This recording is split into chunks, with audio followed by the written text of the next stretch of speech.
And you're going to want to come home on the weekends, aren't you, huh?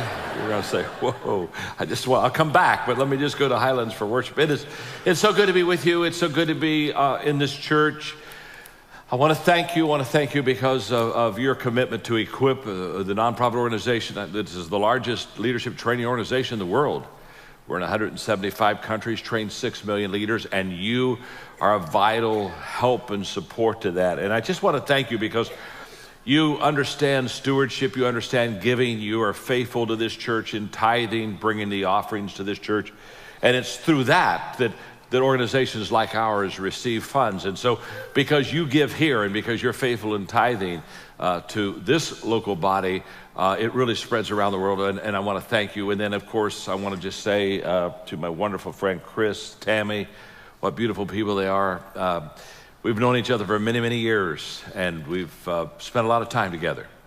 And I know leadership, and I know churches, and for 40 plus years now, I've been in churches, large churches around the world in America, and I know pastors really well. And I think you know this, but I want to make sure you know this.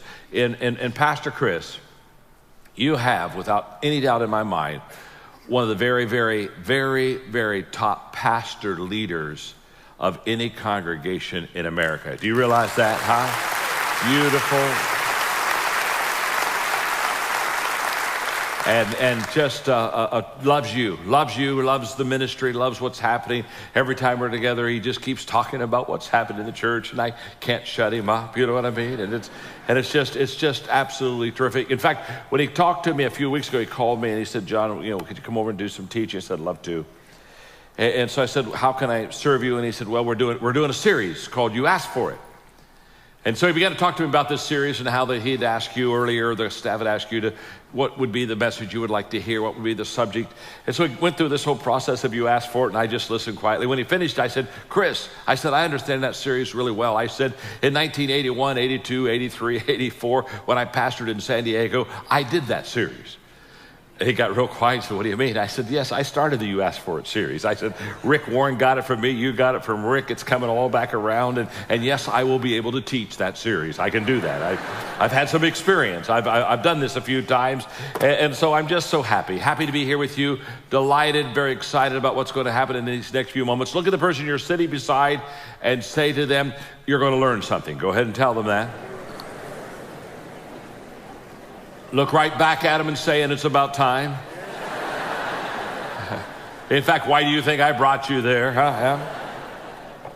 My eyes have some irritant in them today, and so I look very bad. I almost put a sack on my head, but by a vote of 3 to 4 in the back room, they said I didn't have to put the sack on my head. So if I look a little old and a little bad today in the eyes, it's just that I'm old and bad in the eyes, okay?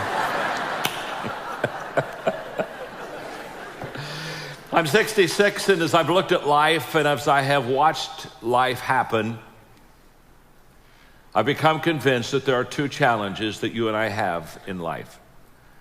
And if we can accept this challenge and meet this challenge, face it well, life will be very fulfilling to us, and it'll be very rewarding to the people around us. And because my topic is purpose today, I want to talk to you about these two challenges. The first challenge is for us to find ourselves. And we find ourselves when we discover our purpose. Nothing is better than for a person created by God in His image with a plan for his or her life to find themselves, find that purpose. It's what makes you solid. It's what makes you secure. It's your mooring. It keeps you just exactly where you need to be so that you can accomplish what you want to accomplish. To discover your purpose, to find yourself. What a wonderful thing. That's what our subject is about today. But there's a second challenge. Once we find our purpose, discover why we're here, there's a second challenge that we have that we face, and that is to lose ourselves. We're to find ourselves. Isn't it interesting to lose ourselves? And we lose ourselves when our purpose becomes bigger than us. To find a purpose, how important. But then to take that purpose and place it in a position with people that has eternal factors involved is to lose yourself and to go to another whole level of life and another level of living. Many people never do either in their life. They never find themselves. They never lose themselves. Some people find themselves, but they never lose themselves. Very few people find themselves and lose themselves. And the aim of this lesson today is to help us know how to discover our purpose and then how to place that purpose in a position that is so much bigger than us that we can literally lose ourselves in the process.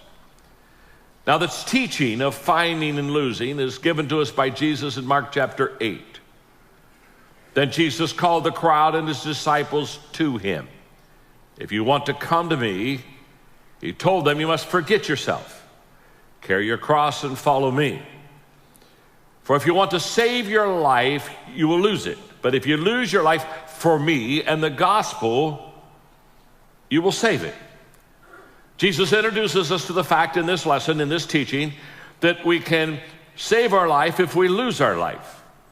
That if we give ourselves to him, to a greater cause, we'll literally find it and lose it. He teaches us literally and gives us the foundation of how to do this. So the first question we have to ask ourselves this morning is how do we find ourselves? That's challenge number one. And we find ourselves when we discover our purpose. This morning as I was preparing my heart for our time together in teaching, I was in my hotel here near here. And I went down early in the lobby, and I got in a little place kind of in an area where I could just kind of be by myself. And I began to pour my heart out over what I was going to teach. And I was in the passage in Jeremiah 29, one of my favorite scripture verses. And just really hang with me here on this. God says, I know the thoughts and plans that I have for you. Thoughts and plans for welfare and peace, not for evil, to give you hope in your final income. And as I sat in the lobby this morning and I began to see these words again, as I've read them many, many times, I've quoted them many times, and it hit me that God has thoughts and plans for me. And he not only has thoughts and plans for me, he has thoughts and plans for you. When you, let me put it this way, let me contextualize this. When you woke up this morning, God was thinking about you. Yeah, he was. And when he created you in his image, he had plans for you. You're not an accident. We're not here because we just kind of happened to be at the end of an explosion. That we are here because we are divinely placed here with the thoughts of God. And then it hit me because, you know, when somebody's kind of like important to me and they say something like, John, they'll text me or something, they say, boy, John, I've been thinking about you. And you say, oh, how nice. Oh, they've been thinking about me. And how wonderful it is, especially if somebody maybe that you look up to, they say, I believe in you. I just want you to know I believe in you. I just want you to know, I just believe in you. And then it hit me, God's texting you this morning. He's texting you and he said, I just want you to know, I've been thinking about you. And I've not only been thinking about you, but I got plans for you. You talk about building your self-image. You talk about all of a sudden beginning to realize how person of a worth and how valuable you are to God in his sight. He's been thinking about you. He's got plans for you. I want you to look at your neighbor right now and say to them, give them a big old smile and say, hey, God's thinking about you. Go ahead and tell them that, huh? God's thinking about you. Hey, and look at your person in your sibling and say to them with a big smile, and God has plans for you. Go ahead and tell them he's got plans for you.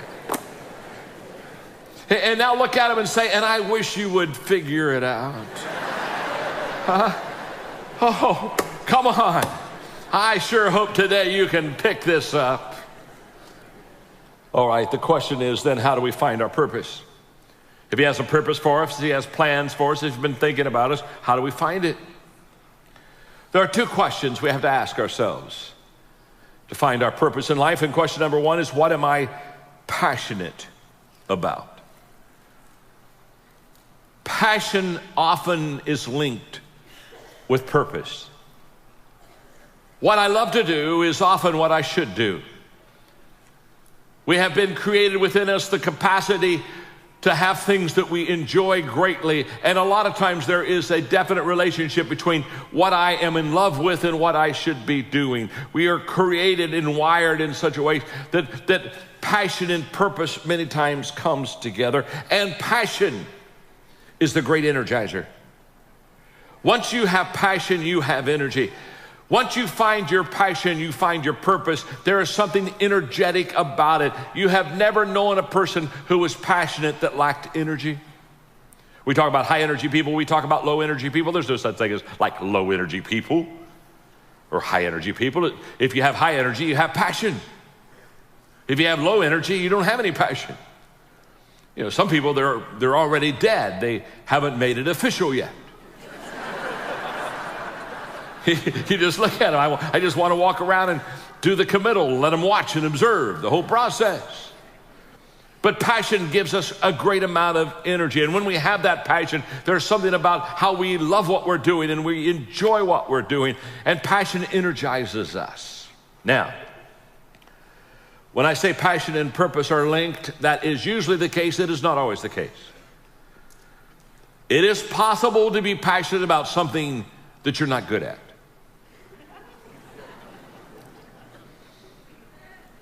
It's possible to be passionate about something that you're not gifted in. Hello? Let me explain. Have you ever watched the tryouts at an American Idol?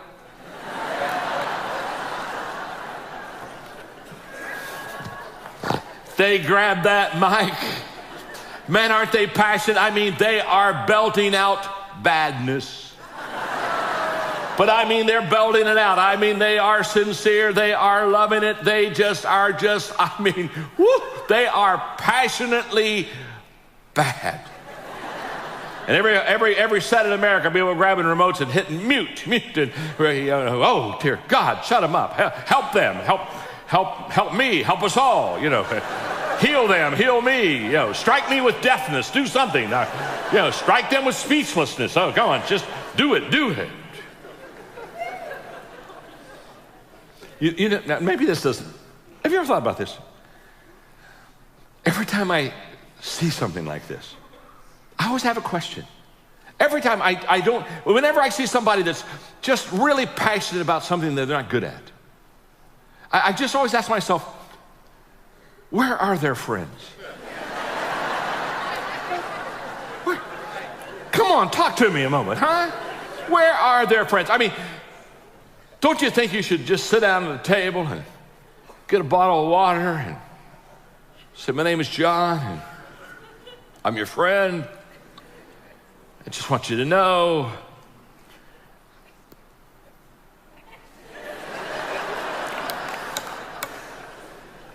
you can't sing.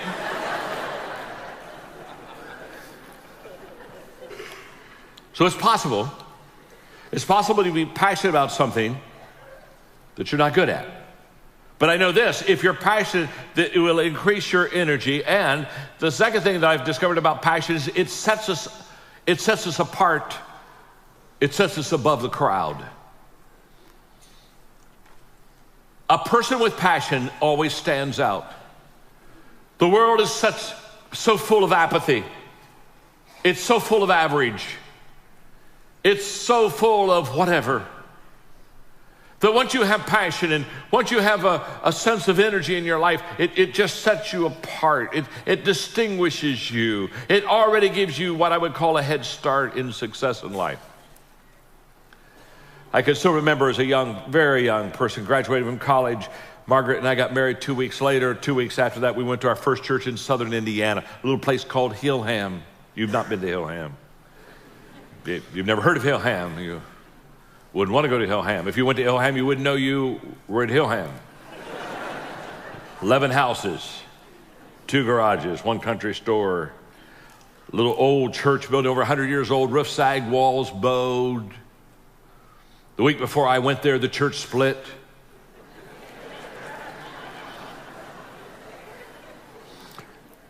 What really messed me up is I agreed with the people who left.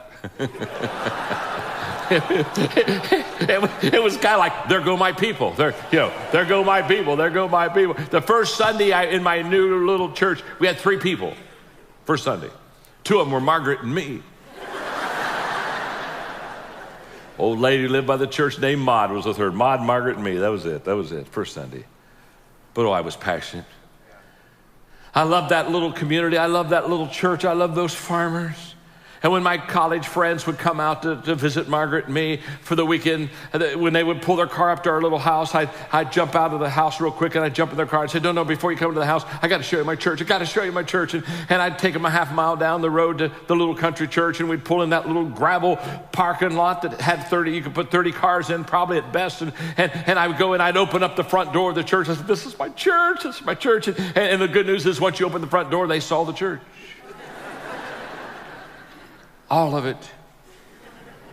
It was there. But I was passionate. And I just loved those people, and I just loved my ministry, and I just loved my calling.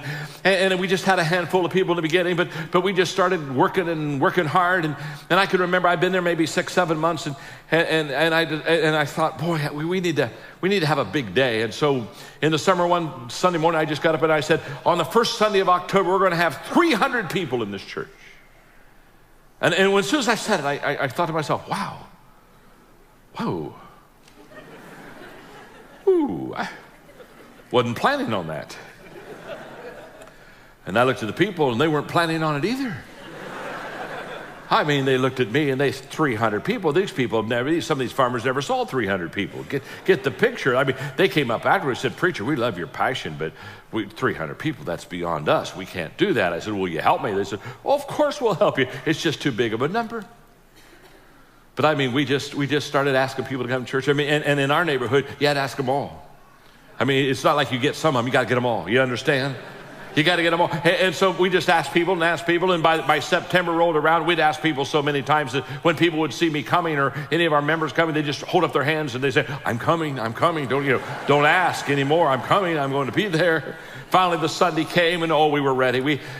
We opened up all the windows. It was a nice day. We had places on the outside because we could do 100 in the inside. We cleaned up the basement. We rented a little house beside, put some wiring in there for sound, and it was as good as a country could be back in 35, 40 years ago. And so here we are, and the people came. We had a crowd. I mean, it was wonderful. Right before I got up to preach, our lady leader stood up and said, this is the biggest number we've ever had. This is our record attendance. And people are just off the walls, happy, clappy, cheering. He said, we had 299 today. I'm sitting there. I didn't know the number until I heard it. And first thing I asked myself as a pastor is, why am I the only pastor in America that has honest ushers?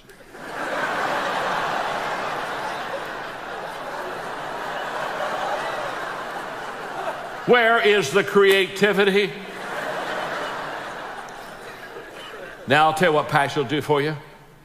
I'm just a kid. I'm 22. I stood right up and I said, what's our goal? They said 300. I said, how do we have? They said 299. I said, we're one short.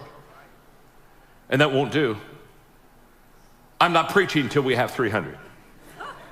So Penny, you come up and lead worship. I'm going to go out. I'm going to find the 300th person. I'm going to bring them here. When we get 300, I'm preaching. I walked off that little platform and I started going down that little aisleway, and those farmers stood up and they were clapping and they were cheering and patting me on the back and said, go get him, preacher, go get him, go get him. And I was so pumped until I walked outside.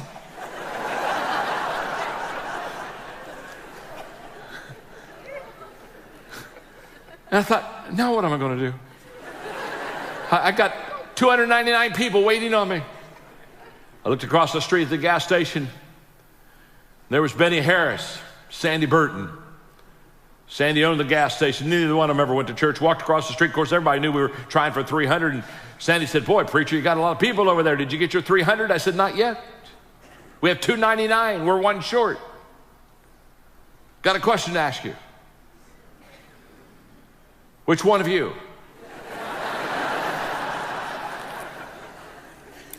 Which one of you will walk across the street and go to church with me this morning? Because whichever one of you goes across the street, you'll help us hit our 300, and you'll be the hero. And when people are having chicken dinner and are all across the farms today, they'll all be talking about you're the one that made it happen. Which one of the two of you wants to be the hero? Folks, you got to ask the questions right. Sandy and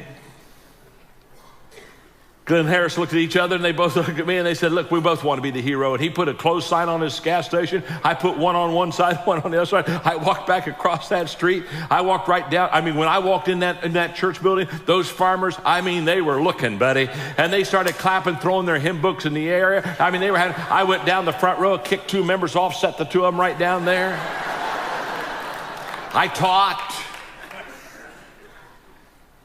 And I'm just a kid. Can't sleep that night.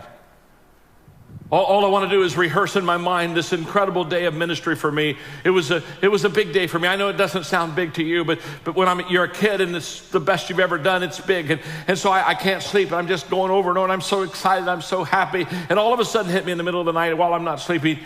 The only reason that we ever hit 300 was passion. Passion put us over the edge. Passion set us apart. Passion made the difference. Can I tell you something? When you're passionate about something, it isn't reasonable, but you do it anyway.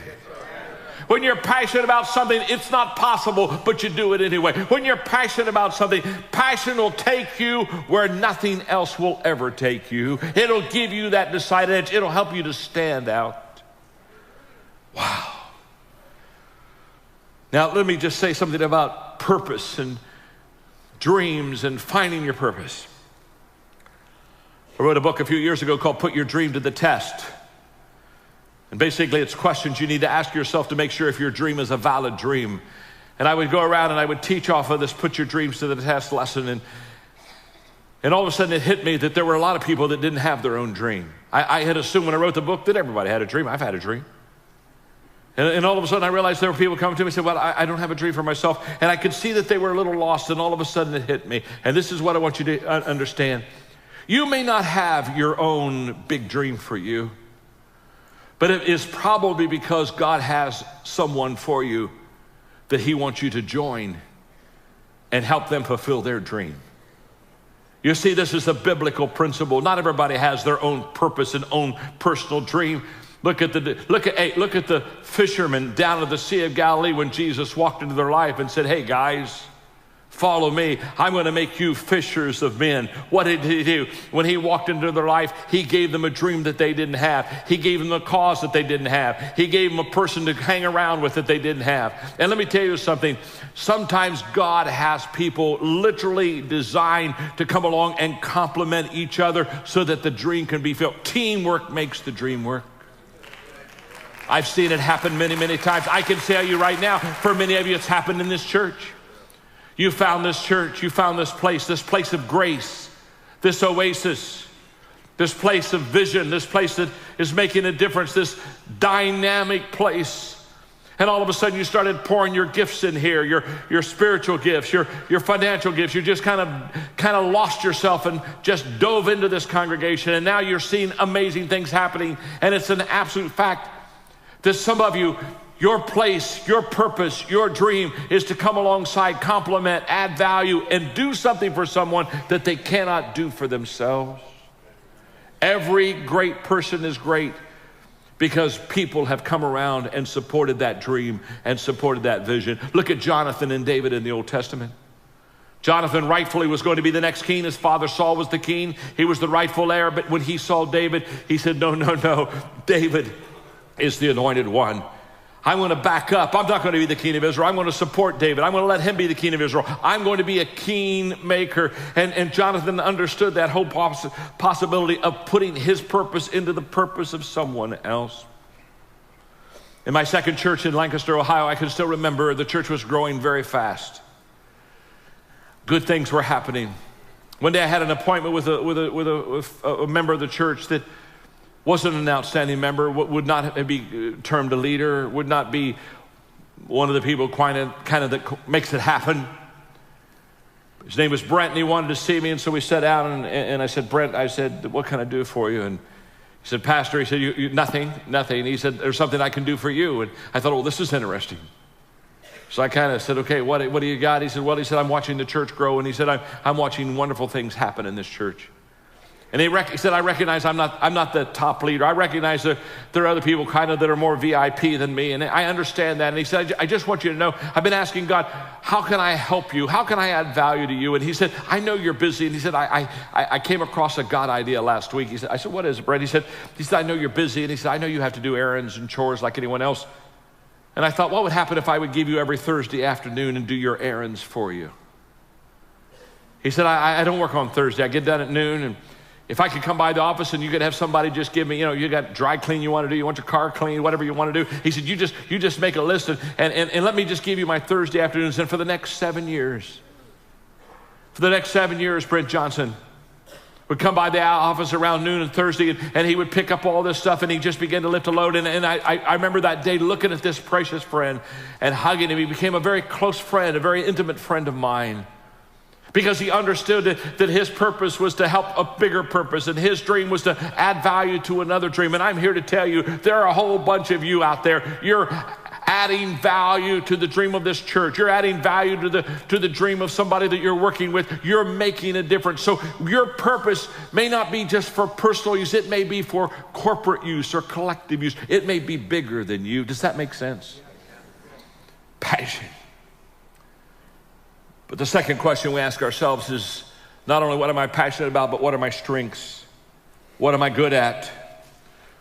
What is my spiritual giftedness? Because when God created you, he gave you gifts, spiritual strengths, to enable you to find and fulfill your purpose. And here's what I know, that when you find your spiritual gift, you'll be good at it. You really will be. It'll be just what you do well. It'll fit. It'll be natural. It'll be easy. You'll have an opportunity to use it. When you find your spiritual gift, God's going to give you the opportunity to use it. He's not going to give you a gift and then not let you have the opportunity to use it for others. You'll be energized by it. When you find your spiritual gift, all of a sudden it'll give you an energy that you just didn't. I mean, you'll just love it. You'll just love it. You won't wear out. Can I tell you something? When you're in the area of your weaknesses, you get tired, don't you? But when you're in the area of your strengths, you're energized. I have a degree in counseling, so when I started the ministry, I started counseling. The good news is I had a degree. The bad news is I wasn't any good. And I know you're thinking I'm modest, but I'm not modest. I wasn't any good. Trust me. People would come into me for counseling, and I'm kind of a bottom line person. They'd start talking to me about their problem, and I'd very quickly figure out what it was. And I got my legal pad, and I'm already giving them a kind of a 1, 2, 3 way to fix their problem. And so I'd kind of write it down for them, and I'd tear the sheet off and hand it to them and say, be healed.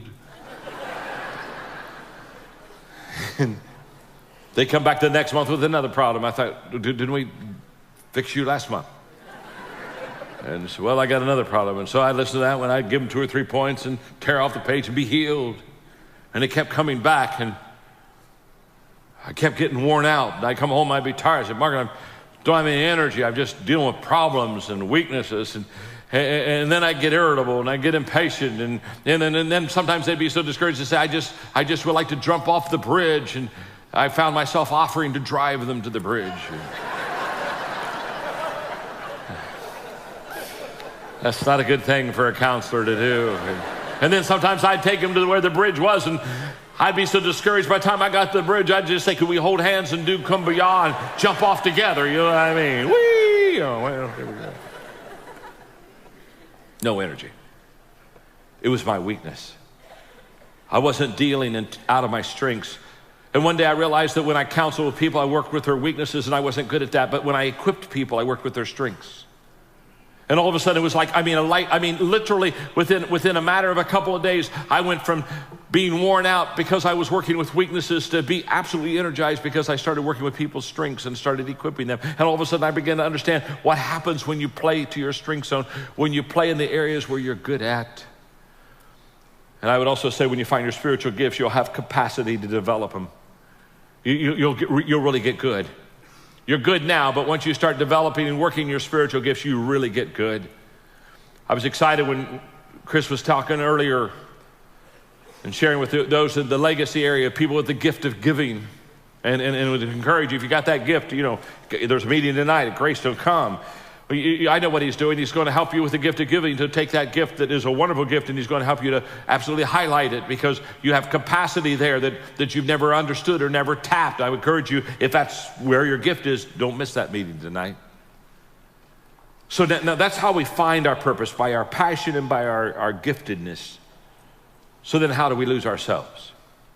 We lose ourselves because we lose ourselves when we give our purpose to something bigger than us. When all of a sudden we say, okay, I've got to give myself to something bigger than me. Jesus said it. What he said? He said, you'll lose your life. He said, you'll lose your life when you follow me and when you give it for the sake of the gospel. When you take your purpose and position it in something bigger than you, he said, all of a sudden you'll begin to lose yourself. So for your notes, when you're bigger than your purpose, when we're bigger than our purpose, we have a career. I deal in the marketplace all the time in leadership. I deal all the time with people that have careers, and most of them, they're bigger than their career. They've got a career, but it's always looking out for me and how am I going to advance and how am I going to achieve? And they're bigger than their purpose, and so they have a career. But can I tell you something? When your purpose is bigger than you, you have a calling. And losing yourself is when you get a calling. And it's a calling because now it's no longer just you, it's more than you. It's bigger than you. In my own little journey, I've had 4 steps to this, what I would call losing myself with my purpose journey. It started out with, I want to make a difference. As a young person, I just wanted to make a difference, just like every one of you. Every one of you in this auditorium today, I can promise you, if I could come in and sit beside you and you and I could have a conversation, every one of you would say, John, I'd like to make a difference in my life. I'd like to do something that really, really matters. That's how my journey began. I want to make a difference. And then one day I realized I had to go beyond that. There was another step, and I went from I want to make a difference to step 2. I want to make a difference doing something that makes a difference. This is now, I'm going to begin to lose myself. I'm going to begin to lose myself because now I'm focusing on doing something in my life that has eternal value. I'm going to do something in my life that is bigger than me, that lives beyond me, that can never be satisfied or fulfilled or achieved by me. I want to make a difference doing something that makes a difference. I'm now beginning to lose myself. And then I went to step 3. I want to make a difference doing something that makes a difference with people who make a difference. Because I realized all of a sudden that the big things in life, the great things in life, take a team.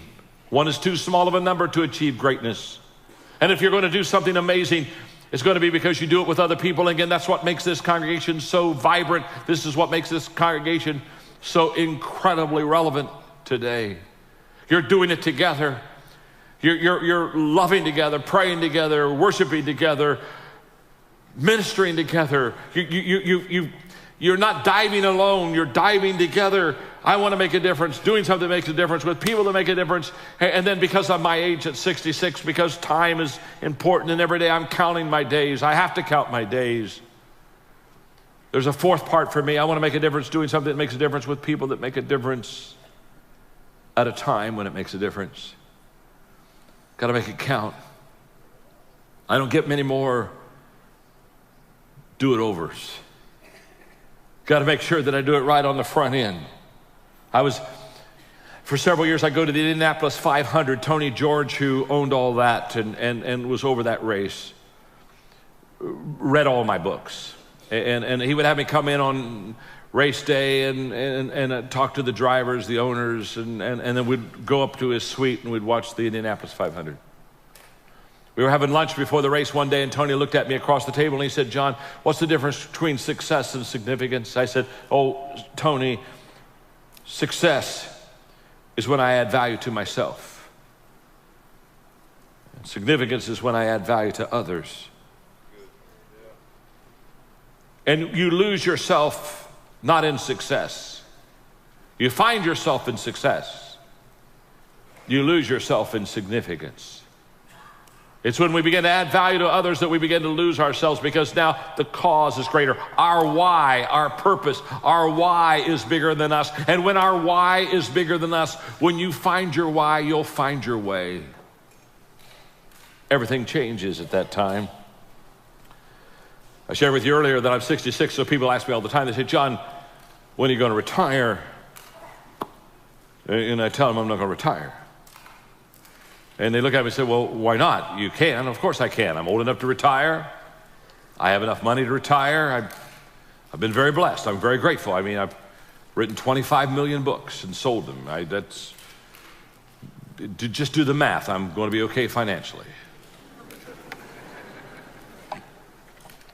Well, then, John, let me ask you, why don't you retire? I'm not going to retire because I've lost my way. My purpose is greater than me. I have a calling, not a career. A career you end, a career you kind of phase out. And there's all kinds of things you do with the career, but with the calling, I mean, what I do is what I love to do, and I don't want to retire. I don't have any desire to retire. I didn't come to Birmingham because I wanted another plane trip. I didn't come to Birmingham because I wanted to see Birmingham. I've seen Birmingham. I came to Birmingham because I wanted to see you. And I wanted to see you because I thought I had a message perhaps that could help you find your purpose and maybe spark something within you that would begin to get you on your way to finding and losing your purpose. That's why I came. I'm having the time of my life. I tweeted my wife, Margaret, before I went out. I said, oh, this is what I was born for. I was born for this. And if I was born for this, why would I want to stop? I've decided that I'm going to live until I die. And I've decided I'm not going to get those two confused. Because a lot of people do. So some people say, when are you going to retire? I don't know when I'm going to retire. I'm going to retire when I die. When I die, I am retiring. I'm going to make it official. When I'm dead, I am writing no more books. I'm not writing any more books, I kid you not. And when I'm dead, I don't care how many times Chris asks me when I'm dead, I'm not coming back. I'm not coming, but I'm going to tell you, till I die, I think I'll live. And I think I'll live because I have a passion for what I do, and I have a purpose for what I do, and I've found my purpose, and I've lost my purpose, and I've lost my purpose in you. Every time you put yourself into someone else, everything changes. I wish my dad were here today. He's still in great health. He's 92. He's amazing. You say, what do you mean he's amazing? He's amazing. He's the greatest man I know. A few years ago, my mother died. They'd been married for 66 years. When she died, even though he was in good health, my brother and sister and I, we said, Dad, let's get you in a kind of retirement community so that you have support around you, people around you. And they were just building one close to his home, and so we said, okay. And so we took him over and got him all ready in the whole process. And one day I was having lunch with him. He said, son, he said, you know that when they open the retirement community, they've said I could be the first one to move in. I said, Dad, that's great. I said, why do you want to be the first one to move in? Well, he said, son, there's a bunch of old people going to come here. And he said, those old people, he said, they're nervous and they're insecure and they've never been away from home. And he said, they need somebody here to encourage them. And he said, I want to be the first one. I want to be right at the front door. So when they come into the community, I can shake their hand and say, my name's Melvin Maxwell. I just want you to know I'm your friend and it's going to be okay. And we're going to have a good time here. He said, they need somebody to help them. That's what he did. And that's what he does. That's what he's doing. In fact, while I'm teaching here, he's become the chaplain of that place. They didn't vote him in. He just raised his hand and elected himself. Found a nice big empty kind of hall there and meeting room in their facility and asked him if he could have church there. And so he had a first service and he filled it up. And so he got a second service and he's got it full now. Recently we were having lunch. He said, son, he said, we're full. He said, we've got a real problem. We've got a real challenge. He said, we're full in the first service. We're full in the second service. He said, I'm looking into satellite now. I'm looking into satellite. He's 92 and he's looking into satellite. He's 92. He's looking into satellite. He's found his purpose. He's lost in his purpose. It's absolutely incredible. I have a coaching company. And we had met several hundred of our coaches for training a few weeks ago, and I was having dinner with him. Before I went over to Orlando for the coaching conference, I said, Dad, on Sunday I'm going to speak. And I said, would you mind coming over and speaking a little bit? And he said, well, son, I'd love to come over and speak to those coaches. He said, they need some encouragement. But he said, I've got 2 services.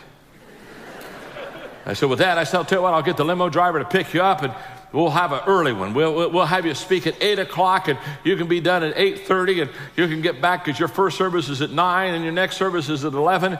He said, that'll be wonderful. And he said, he looked at Betty as he just got him a brand new kind of wife, and boy, he's just so happy with her, and she's an 82-year-old chick, okay? And he's so happy with her, and he says, oh, honey, he said, it's going to be wonderful. He says, I'll get to do 3 services on Sunday. He's 92. He's 92. He's found his purpose. That's what I want for you. That's why I came here. I came because this morning when you woke up, God had thoughts about you. Yes, he did. This morning when you woke up, he said, I got a plan for them. I got a plan. Today, God's thinking about you. Today, God has a plan for you. You are special, omnipotent, omniscient, omnipresent. God is thinking about you and has a plan for you right now.